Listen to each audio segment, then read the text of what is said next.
Bab 445 Kebenaran Kekuasaan. Di-upload oleh Baca Suara. Jangan lupa like dan subscribe, agar kami semangat upload lebih banyak. Cecilia. Aku menatap ke tempat di mana portal itu berada, bayangannya masih terlihat di kegelapan malam dan daerah kumuh di bawahnya. Pikiranku kosong, keganasan pertempuran tersapu oleh keterkejutan yang tiba-tiba berakhir. Bahkan rasa sakit yang luar biasa pada luka di pinggangku tampak mereda, jauh seperti darah yang mengalir ke sekitar tanganku. Aku telah gagal. Gray sudah ada di sana, tepat sebelum aku, tapi aku belum bisa menghentikannya. Aku akan membiarkan dia melarikan diri. Aku tidak bisa memahaminya. Aku adalah warisan. Kendaliku atas mana sedemikian rupa sehingga aku bisa menariknya dari inti Asura yang masih hidup, namun Gray telah menandingiku, telah melukaiku, bahkan, hampir membunuhku. Jika aku tidak merasakan distorsi mana di mana serangannya muncul, mungkin dia akan merasakannya. Lagi. Meskipun aku hanya mampu menarik sedikit mana naga, itu sudah cukup untuk memberikan percikan wawasan. Gray rupanya bisa memanipulasi interaksi antara Eder dan mana, menggunakan satu kekuatan untuk menggerakkan dan membimbing yang lain, bahkan sampai membelokkan atau membatalkan mantra atribut mana dengan Edernya, dan melalui mana naga, aku melihat kemungkinan hal yang sama dilakukan secara terbalik. Kedua kekuatan itu saling mendorong satu sama lain, sehingga penerapan mana apapun menyebabkan beberapa perubahan kecil pada Eder di sekitarnya. Aku belum memahaminya sebelumnya, aku hampir tidak tahu apa itu Aether, tapi aku mulai memahaminya. Tapi aku terlalu percaya diri. Jumlah mana dan kemauan mental yang diperlukan untuk menggerakkan senjata ajaib Arthur, bahkan mengejutkannya, sangatlah dahsyat. Sambil mengertakkan gigi, mau tak mau aku merasa telah menyia-nyiakan kesempatan itu. Kali berikutnya aku menghadapinya, dan aku yakin akan ada kesempatan berikutnya, dia akan siap menghadapinya. Setidaknya, tampak jelas bahwa Agrona salah jika memandang inti Gray hanya sebagai rasa ingin tahu belaka. Itu, atau dia menyembunyikan seberapa besar pengaruh kendali Gray terhadap Aether terhadap rencananya. Aku tidak yakin apa yang dia pahami, atau tidak. Sebagian kecil dari diriku berharap aku cukup cerdas untuk membedah situasi dan mendapatkan pemahaman yang lebih baik tentang apa yang mungkin diperoleh Agrona dari Gray, Nico, dan aku, tapi pemikiran strategis seperti itu tidak pernah menjadi kekuatanku. Hembusan angin mantra terbang Nico membuat rambutku tertiup ke seluruh wajahku saat dia mengejarku. Mataku menyentuh matanya, tapi aku segera menariknya menjauh, tidak sanggup melihatnya. Dia pucat, wajahnya berlumuran darah dan babak belur, inti tubuhnya kelelahan, berjuang bahkan untuk mempertahankan fokus melalui tongkat yang memungkinkan dia menyalurkan mantranya. Bahkan saat terbang, dia lebih menyukai sisi kirinya, tempat Gray memukulnya. Dia hanyalah tulang yang patah dan darah yang menggenang karena kulit yang memar. Rasa bersalah melingkari perutku hingga membungkus hatiku seperti tanaman merambat. Haruskah aku mendengarkannya? Aku bertanya-tanya, sudah mulai menebak-nebak setiap kata dan tindakanku. Bisakah Gray benar-benar membantu kami, melakukan apa yang Nico takutkan bahkan Agrona tidak bisa lakukan? Aku tidak membiarkan pikiran itu mengakar, melainkan mencabutnya dan membuangnya. Saat ini, hal tersebut bukan lagi sebuah pilihan dibandingkan sebelumnya, pertempuran telah memperjelas hal tersebut.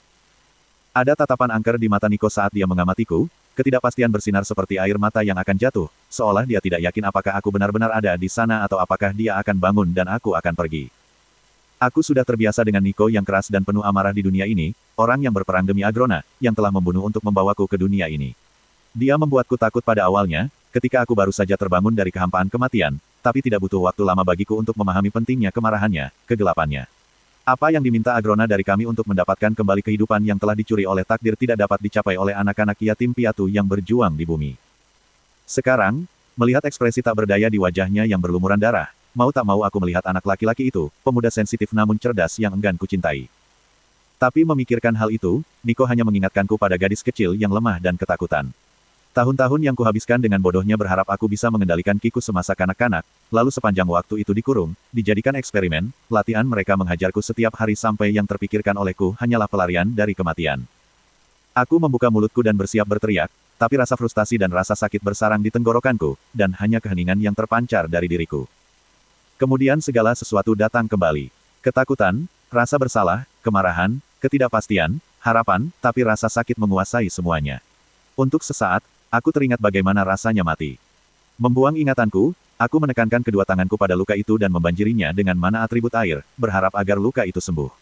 Namun, meskipun aku dapat meredakan demam atau rasa sakit yang disebabkan oleh latihan berjam-jam yang panjang, aku bukanlah penyembuh. Cecil, lukamu, kata Nico. Tapi dia langsung memotong ketika aku mengabaikan apapun yang hendak dia katakan.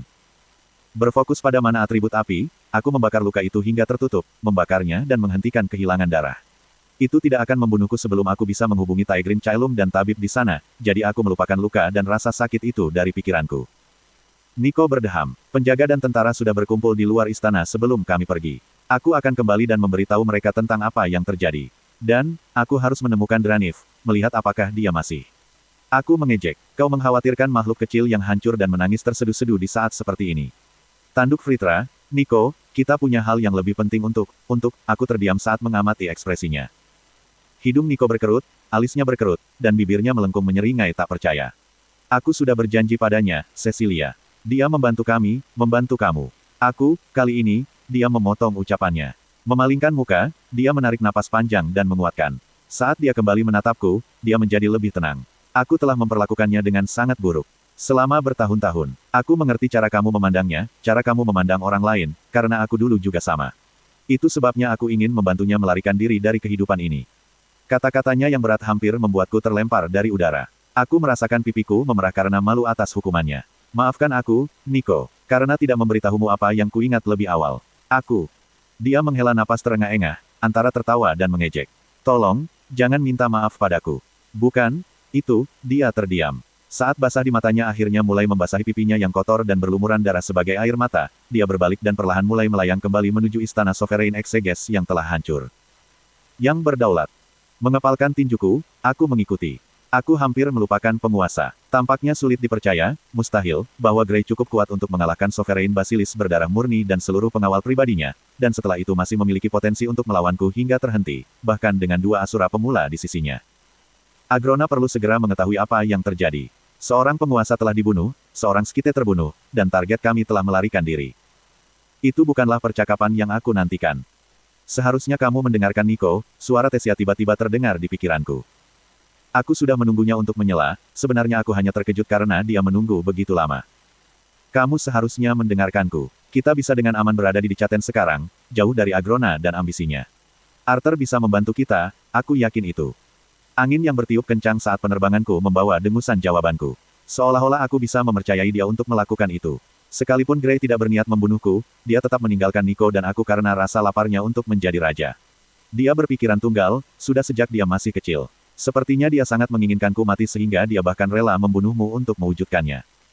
Dia membela diri, balas Tesia dengan dingin, kesadarannya menggeliat di bawah kulitku seperti parasit.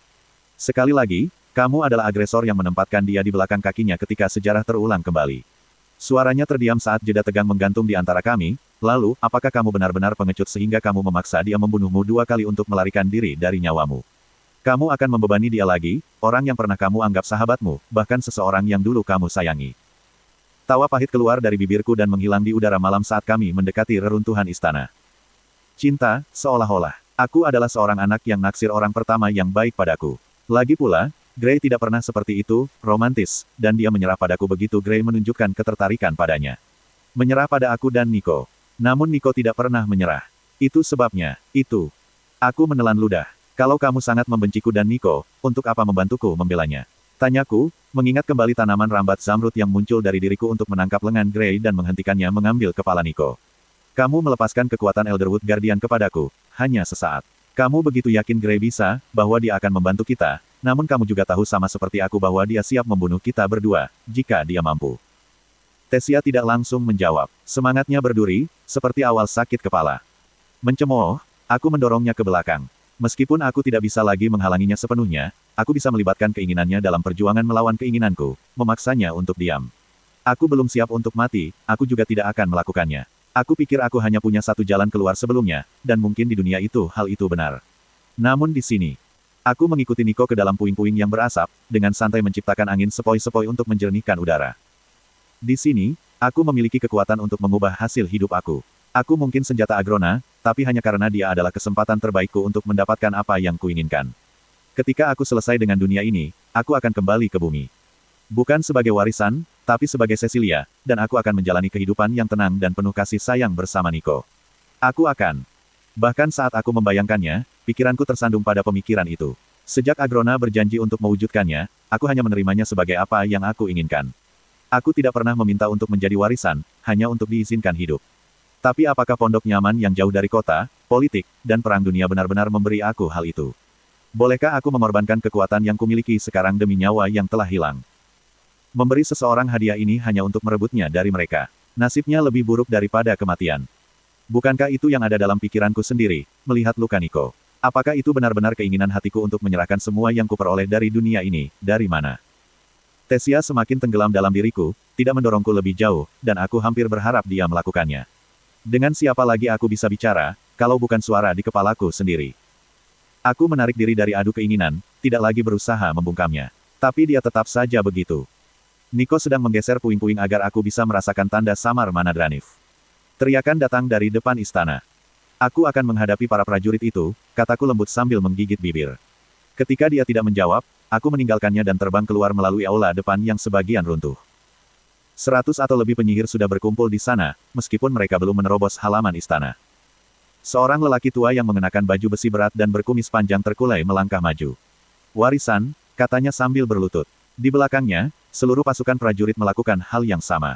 Dia memegang busurnya cukup lama, lalu menatapku meminta izin untuk berdiri. Aku mengabulkannya dengan anggukan. Sovereign telah dibunuh, jelasku, suaraku dikaburkan oleh mana atribut angin sehingga hanya dia yang bisa memahami kata-katanya. Tidak ada orang yang selamat yang tersisa di istana, tapi kamu perlu memasukkan penyihir untuk mulai memadamkan api agar tidak menyebar. Dan siapkan pernyataan kepada kota untuk menjelaskan kehancuran tersebut, tapi jangan mengumumkan apapun yang berhubungan dengan ekseges. Kamu akan segera menerima instruksi lebih lanjut. Wajah pria itu menjadi kendur saat dia menatapku, tidak mengerti.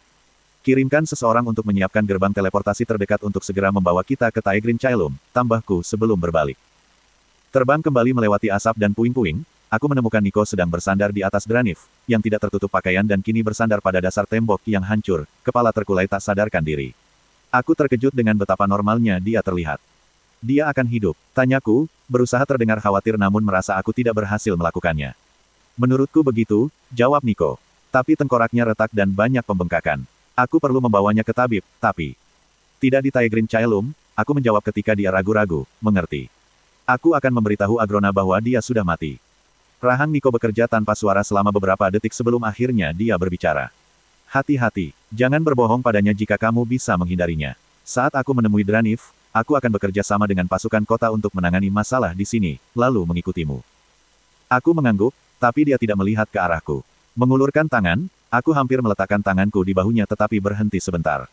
Tubuh terkutuk, pikirku getir sebelum berbalik. Ketika aku sampai di kompleks tempat gerbang teleportasi berada, gerbang itu sudah disetel ke Taegrin Caelum seperti yang aku pesan. Para penjaga membiarkanku lewat tanpa basa-basi, dan aku mendapati diriku jauh di dalam benteng Agrona. Dari hiruk-pikuknya, terlihat jelas bahwa semua orang menyadari apa yang telah terjadi dan dalam keadaan siaga tinggi, namun aku juga mendeteksi sejumlah kebingungan dalam tanggapannya. Meskipun aku menerima sikap membungkuk dan mencakar seperti biasa pada penampilanku, aku mengira pesan atau perintah dari Agrona akan menungguku di ruang teleportasi, tapi tidak ada yang mendekatiku. Faktanya, ada sedikit ketakutan dalam cara para pelayan dan tentara mengawasiku berjalan melewati ruangan, sebagian besar menghindari pandanganku sementara yang lain secara visual melahapku, napas tertahan, seolah-olah mereka sedang menungguku untuk memberi mereka perintah. Aku menjadi semakin tegang ketika aku berjalan melewati benteng dan tidak ada yang menghentikan aku sama sekali. Baru setelah aku menaiki tangga yang membuka ke aula yang menghubungkan ke sayap pribadi Agrona, aku mulai memahaminya. Di atasku, seseorang berteriak dan berteriak, amarahnya mengguncang batu-batu itu. Sebelum aku dapat membuka pintu bersampul besi yang berat itu, engselnya telah terlepas tepat di depan aku. Benda itu menghantam dinding seberang dan meledak menjadi sarang laba-laba dari kayu yang hancur dan logam yang bengkok. Lorong yang sebelumnya penuh hiasan kini menjadi reruntuhan. Benda-benda penghias dinding terlempar, perabotan hancur, permadani tebal compang camping dan terbakar. Tanduk naga menembus dinding. Bulu-bulu berwarna merah dan jingga, yang kini menghitam karena nyala api, tersebar di mana-mana, terlihat di lantai seperti banyak noda darah. Slot iklan, kamu bisa pasang iklanmu di sini. Berdiri di tengah reruntuhan ini adalah Melsri. Punggungnya menghadapku. Saat aku melihatnya, dia melolong dan mengirimkan api hitam berbentuk bulan sabit ke penghalang yang mencegahnya maju lebih jauh ke aula. Nyala api berderak di penghalang tetapi bahkan tidak membuat mana bergetar sebagai respons. Dia tiba-tiba berbalik, matanya menyala, giginya terbuka, mana yang mendidih menjadi mantra di sekitar tangannya. Kamu, dia berteriak. Dia menunjuk ke arahku, mana yang menggeliat di genggamannya. Dasar jalang tak berguna, kamu seharusnya. Aku melambaikan tanganku di depanku seperti sedang menyapu sarang laba-laba. Mantranya hilang, matanya melotot lebih jauh lagi, mulutnya membuka dan menutup seperti ikan yang tenggelam. Di mana Agrona? Tanyaku sambil melihat melewatinya ke penghalang. Dia tidak akan, dia ragu-ragu, mengempis. Dia tidak akan melihatku. Aku, Fiesa, mati, tapi dia bahkan tidak mau melihatku. Apakah dia di sini? Tanyaku, masih belum menatap matanya. Ada sesuatu yang sangat tidak nyaman melihat Skite terlihat menyedihkan sehingga aku tidak mau mengakuinya. Agrona, apakah dia di sini? Sambil menggeram, dia berputar dan menyerang penghalang itu lagi. Bagaimana aku bisa tahu? Jika ya, dia belum menunjukkan wajahnya yang terkutuk. Sambil menghela nafas, dia berteriak, pengecut. Di bagian atas paru-parunya. Suaranya menggetarkan sarafku, membuatku meringis. Hampir tanpa disengaja, aku menyapu mana dari sekelilingnya, menyeretnya keluar bahkan dari tubuhnya. Dia tersandung seolah-olah dia baru saja dipukul, melihat dari balik bahunya ke arahku dengan bingung, dan kemudian jatuh ke tanah, tak sadarkan diri.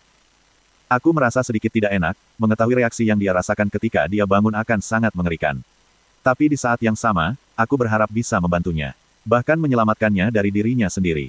Jika dia bertemu dengan Agrona dalam kondisinya saat ini, percakapannya tidak akan berjalan baik. Lebih baik dia tidur melewati kesedihan terburuknya. Aku berharap. Penghalang yang menghalangi jalannya terbuka seperti tirai di hadapanku dan menutup dengan mudah di belakangku. Aku melewati pintu di luar, lalu masuk ke sayap pribadi Agrona. Aku hanya melihat sebagian dari sisi Taegrin Caelum ini. Agrona telah membiarkanku datang dan pergi sesukaku pada waktu-waktu tertentu tetapi telah memperingatkanku agar tidak menjelajah terlalu jauh ke dalam ruangannya.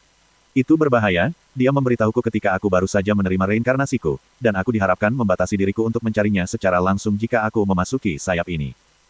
Memperluas indraku keluar, aku mencari tanda tangan mana miliknya. Banyak sumber mana yang bersinar di seluruh benteng, beberapa di antaranya bahkan Asura, aku yakin, tapi Agrona tidak ada di antara mereka. Aku tidak pernah tahu dia absen dari Taegrin Caelum. Yakin dia berada lebih dalam, tanda tangan mananya terselubung oleh perbuatannya sendiri atau beberapa aspek dari penghalang yang dia lilitkan di seluruh sayap, aku mendorong ke depan. Setiap ruangan yang aku lewati dilengkapi perabotan mewah dan dihiasi dengan sisa-sisa kepemimpinannya selama berabad-abad. Dia sangat menyukai bagian tubuh ras asuran lainnya seperti tanduk dan sayap yang, sebelum amukan Melsri, menghiasi aula masuk. Namun sepertinya dia juga mengoleksi berbagai macam potret dan permadani, menutupi dinding dengan lusinan lukisan. Saat aku menjelajah lebih dalam ke sayapnya, mencapai ruangan yang belum pernah kulihat sebelumnya, aku menyadari ada semacam cerita yang diceritakan. Sebuah keturunan. Dari terang menuju kegelapan. Menurutku, itu adalah metafora pelarian Agrona dari Epeotus, yang diceritakan dalam potret dan pemandangan. Menyadari hal ini membuat aku sedih, dan untuk sesaat aku lupa apa yang aku lakukan di sana. Tangga yang ditempatkan secara aneh menarik perhatian aku. Meskipun tingkat yang lebih tinggi terus menyebar, tangga ini, yang mengganggu ruang makan yang penuh hiasan, membuat aku merasa terdorong untuk turun, seperti cerita yang diceritakan oleh dekorasi tersebut. Perhiasan di lantai atas tertinggal, dan aku memasuki ruangan sempit dari batu dingin. Terowongan itu berputar dan berputar lagi, memotong selusin terowongan lainnya seperti labirin. Pintu-pintunya dipasang pada jarak yang aneh dan di lokasi yang tidak biasa, dan ketika aku berpikir untuk memeriksa di belakangnya, aku menemukan sebuah ruangan kecil dengan sebuah bola kaca terletak di dalam lekukan sempit di atas alas kecil. Aku menyentuh kaca yang dingin itu, tapi tidak ada reaksi, jadi aku mundur dari kamar dan menutup pintu di belakangku. Melewati beberapa pintu berikutnya, aku mencoba pintu lain secara acak. Ruangan di baliknya kosong, hanya ada jeruji bundar di lantai, yang melaluinya tetesan air mengalir terus-menerus. Airnya sepertinya berasal dari dinding itu sendiri, merembes keluar dari batu. Saat aku mendapati diriku berada di ujung salah satu terowongan yang bercabang, aku membuka pintu untuk mengintip ke dalam dan mengatur napas. Sambil masuk ke dalam, aku menutup pintu di belakangku, lalu menatap benda yang memenuhi sebagian besar ruangan tandus itu. Itu adalah sebuah meja yang panjangnya mungkin 6 kaki dan lebarnya 3 kaki. Seperti sebelumnya, melihatnya membuatku merasa bersalah, seperti serangga tak kasat mata merayapi lengan dan kakiku. Dengan ragu-ragu, aku menelusuri rune-rune yang beralur itu, sama sulitnya dengan saat terakhir kali aku melihatnya. Tabel tempat aku terbangun setelah integrasi aku. Aku ingin tahu apa arti rune itu, pikir Tesia, tiba-tiba muncul kembali. Pecahkan kodenya, dan kamu akan tahu apa yang sebenarnya Agrona coba lakukan ketika kamu terbangun. Tiba-tiba rasa takut melandaku, mempercepat detak jantungku. Saat itu juga aku tahu bahwa aku sudah bertindak terlalu jauh. Apapun yang diwakili oleh tabel ini, apapun yang dilakukan rune itu, Agrona akan marah jika dia tahu aku menemukannya. Bahkan jika dia tidak menghukumku, dia akan memindahkan mejanya atau bahkan menghancurkannya, aku yakin. Jika dia melakukannya, aku tidak akan bisa menunjukkan kepada Niko rune-rune itu dalam bentuk lengkapnya. Niko belum mengetahui jejak mana yang kuambil terakhir kali, tapi jika dia melihat keseluruhan sistem rune, mungkin. Aku bergegas keluar kamar, memastikan pintunya tertutup, dan bergerak cepat menyusuri lorong lain, lalu lorong lainnya, membuat jarak antara diriku dan artefak yang terukir rune itu. Pelan-pelan, kamu akan lupa di mana kamu berada. Tiba-tiba aku hampir memekik, aku berbelok di tikungan dan mendapati diriku berhadapan dengan seorang wanita muda berjubah. Dia tersentak menjauh dariku begitu keras sehingga benda di tangannya, sebuah piring kristal bundar yang mengeluarkan cahaya warna-warni, jatuh dari genggamannya dan menghantam tanah dengan benturan yang memuakkan. Angin, panas, dan cahaya memenuhi lorong. Wanita muda itu menjerit, cahayanya menghilang di depan mataku. Ketika kebisingan memudar dan cahaya meredup, dia hilang seluruhnya, dan artefak yang dia bawa tidak lebih dari pecahan kristal di lantai. Yah, sayang sekali. Aku berputar mendengar suara itu, jantungku berdebar kencang. Penasaran berapa banyak peninggalan jin tua ini yang sangat berbahaya bukan? Mempertimbangkan, Agrona melangkah ke sampingku, melihat ke bawah ke relik yang hancur. Ah, baiklah. Aku akan meminta seseorang untuk membereskan kekacauan ini. Oh, jangan terlihat begitu putus asa, tambahnya sambil mengamati penampilanku. Rahangku terkulai seperti terkilir, dan aku bisa merasakan darah mengalir deras dari wajahku. Mereka akan senang karena tidak perlu mengikis bagian dalam tubuhnya dari dinding, tahu. Penghancuran yang bagus dan bersih, bahkan tidak ada debu yang tertinggal.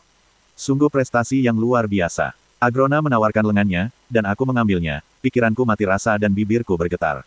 Atau mungkin bukan kematian mendadak dari imbuer yang masih muda, dan cukup berbakat, aku bisa menambahkan, yang membuat kamu begitu kesal. Baiklah, lanjutkan saja. Aku membayangkan kamu tidak langsung masuk ke tempat perlindungan pribadiku, Cecil sayang. Lindungi pikiranmu. Tesia berteriak di kepalaku, memenuhi setiap sudut pikiranku. Saat aku membungkam Melsri dan melewati penghalang di atas, aku telah mengendalikan gejolak batinku, siap menghadapi Agrona. Sekarang, aku merasa terpencar dan tidak siap, dan campur tangan Tesia tidak membantu. Tapi aku tahu aku harus menjaga pikiranku tetap teratur, atau dia akan membacakanku seperti buku anak-anak. Mengambil napas dalam-dalam, aku mengesampingkan semua pikiran tentang meja yang terukir rune, relik yang rusak, kematian mendadak wanita muda itu, dan bahkan Tesia Eralit. Aku menemukan Grey. Dia membunuh Sovereign Exeges. Kami bertarung dan, Skite Fiesa dan Dranif tidak lagi bersama kami. Aku berhenti, melepaskan lenganku dari lengan Agrona, dan membungkuk dalam-dalam, berusaha untuk tetap tenang. Maafkan aku, penguasa tertinggi. Grey melarikan diri. Aku menunggu jawaban, tetapi tidak ada yang datang. Akhirnya, aku melihat ke atas melalui rambut abu-abu keperakan yang menutupi wajahku. Agrona memperhatikanku dengan tenang, alisnya sedikit terangkat, sedikit senyum masam di bibirnya. Oh, Arthur itu, benarkan. Menggigit bibirnya, dia mengulurkan lengannya lagi, dan aku mengambilnya. Seperti telur jelek yang mengapung ke atas panci, dia menolak untuk diturunkan, bukan. Aku menatap Agrona, sama sekali tidak bisa membaca suasana hatinya. Dari luar, dia tampak hampir pusing, tapi aku tidak bisa mempercayai emosi luarnya. Sambil terkekeh melihat raut wajahku, dia menggelengkan kepalanya sedikit, membuat hiasan di tanduknya bergemerincing. Izinkan aku memberitahu kamu sebuah rahasia kecil, katanya sambil tersenyum malu-malu. Arthur Lewin, Grey, melakukan apa yang kami ingin dia lakukan. Apa? Tanyaku, tidak bisa menahan diri untuk tidak tersedak oleh kata itu. Tapi kamu memesan. Baja yang bagus ditempa dalam api yang panas, bukan? Selanya sambil menggoyangkan alisnya ke atas dan ke bawah. Kamu adalah alat, dia adalah alat. Perkakas perlu diasah, ditempa, bagusnya. Dalam kasus Nico, perkakas perlu dipecah dan ditempa ulang seluruhnya. Aku menelan ludahku dengan berat. Beginilah cara Agrona beroperasi. Kecerobohan, perubahan sifat kepribadian yang ekstrim secara tiba-tiba, ketidakjelasan, dia selalu tahu bagaimana membuat lawannya lengah. Dan saat ini, dia memperlakukanku seperti lawan. Nico hampir mati. Aku hampir mati, bentakku, berhenti untuk menunjuk ke luka di sisi tubuhku, darah membasahi pakaianku. Jika kamu benar-benar membuat kami marah atau apalah, apa yang kamu lakukan untuk memastikan bahwa kami tidak hancur? Agrona tampak sama sekali tidak peduli saat dia melihat ke bawah pada darah yang menodai separuh tubuhku. Apakah kamu setuju, Cecilia, bahwa pertempuran dimenangkan dengan kekuatan? Aku merasakan jebakan dalam nada bicaranya, tapi aku tidak bisa melihatnya. Dan perang dimenangkan melalui penerapan strategis kekuatan tersebut. Ya. Tidak juga, tidak. Pertempuran tidak hanya terdiri dari tingkat kekuatan. Jika itu masalahnya, Keses dengan jumlah dan sumber dayanya yang jauh lebih besar, akan berhasil membunuhku sejak lama. Agrona mulai berjalan lagi, dan aku tidak punya pilihan selain mengikutinya. Terlepas dari apakah kamu mempelajari Asura atau Asura, ada kebenaran universal mengenai konflik kekerasan. Faktor-faktor yang melingkupi pertempuran, emosi, hubungan yang saling mempengaruhi, persimpangan antara harapan dan upaya, sama pentingnya dengan hasil dan kekuatan para pejuang. Meskipun permainan Sovereign Squirrel mungkin memiliki kombinasi gerakan yang hampir tak terbatas, kamu membatasi jangkauan kreativitas lawan bukan dengan mengubah permainan, tetapi dengan mengubahnya. Misalnya, aku mengetahui bahwa Arthur meninggalkan Dicaten dengan seekor burung Phoenix lesuran di belakangnya. Tidak ada alasan untuk melakukan hal itu kecuali dia bermaksud untuk membawa lesuran ini ke dalam pertarungan dengannya. Dragot akan menjadi tandingan yang buruk bagi prajurit seperti itu, jadi aku menahannya di tempatnya, membenturkan tengkoraknya yang tebal dan bertanduk ke perisai seris. Kekuatan Fiesa, aku memulai dengan suara keras, lalu terdiam. Agrona mengangguk memberi semangat, seperti aku masih balita yang mengambil langkah pertamaku. Sayang sekali dia meninggal, menurutku, tapi dia memenuhi tujuannya. Dampak lesuran pada pertempuran berkurang, dan bahkan berubah menjadi aset, mengganggu kemampuan Arthur untuk fokus padamu dan memaksanya untuk melindungi teman-temannya sementara kamu tidak terlalu terganggu. Aku merasakan hawa dingin merambat di punggungku. Aku belum menceritakan hal itu kepadanya, dia akan membacanya dalam pikiranku. Agrona terdiam sejenak, matanya menelusuri seluruh tubuhku. Lagi pula, sepertinya kamu mampu menyerap sebagian mana dari ikatan naganya, meski hanya dengan satu sentuhan. Itu terlalu banyak untuk diserap sementara juga berjuang untuk menjaga pikiranku tetap sejalan. Memejamkan mataku rapat-rapat, sampai bintik-bintik putih muncul di belakangnya, aku fokus pada pernapasanku. Baru setelah membuka mata lagi barulah aku merasa cukup percaya diri untuk berbicara. Jadi, apa yang kami, inginkan dilakukan Gray? Berhenti sejenak, dia menekankan satu jari ke bibirnya dan mendongak seolah sedang berpikir. Aku belum pernah bertemu orang lain yang bisa memanipulasi Eder sebaik yang dia bisa. Jin itu tahu lebih banyak, tentu saja, bisa bekerja dengan cara yang tampak seperti sihir, katanya sambil tertawa tajam. Tapi mereka berhasil. Bagi mereka, itu adalah alat, batu bata di dinding. Apakah menurutmu Arthur bisa bertahan selama ini karena dia, lebih kuat dariku? Lebih pintar dari aku? Lebih siap dari aku? Oh, Cecil sayang. Dia tertawa pelan, tubuhnya gemetar di samping tubuhku saat kami berjalan melewati koridor sempit. Aku akui, ketika Nico dan Kadel memojokkannya, ketika mereka mengklaim Tesia Eralit sebagai wadahmu, aku telah mengabaikannya, menganggapnya sudah mati dan tidak lagi berguna baginya. Tapi, setelah Victoriat, aku menggelengkan kepalaku, tidak bisa memutuskan apakah Agrona mengatakan yang sebenarnya atau hanya menutupi kesalahannya. Tapi para Wright. Dia mengangkat bahu, gerakan itu menarikku keluar dari langkahku sejenak. Sebuah wadah panas yang dibutuhkan harus dinaikkan. Seluruh kelompok pertempuran Wright sudah cukup untuk menjadi penentu. Entah mereka akan membunuhnya, atau dia akan mengungkapkan kekuatannya. Jika boleh jujur, aku akan sangat kecewa jika yang terjadi adalah yang pertama. Tapi kamu memberi aku tugas untuk menemukannya, membunuhnya. Kamu tahu. Seolah-olah membaca pikiranku, aku mengatupkan rahangku dan mengeraskan tekadku melawan kemungkinan itu. Agrona menatapku penuh perhatian, seperti orang tua dan berkata, kau dan Gray saling membutuhkan sekarang, Cecilia. Kamu adalah palunya, dia adalah landasannya. Di tempat kalian bertemu, kebenaran kekuasaan di dunia ini akan terungkap.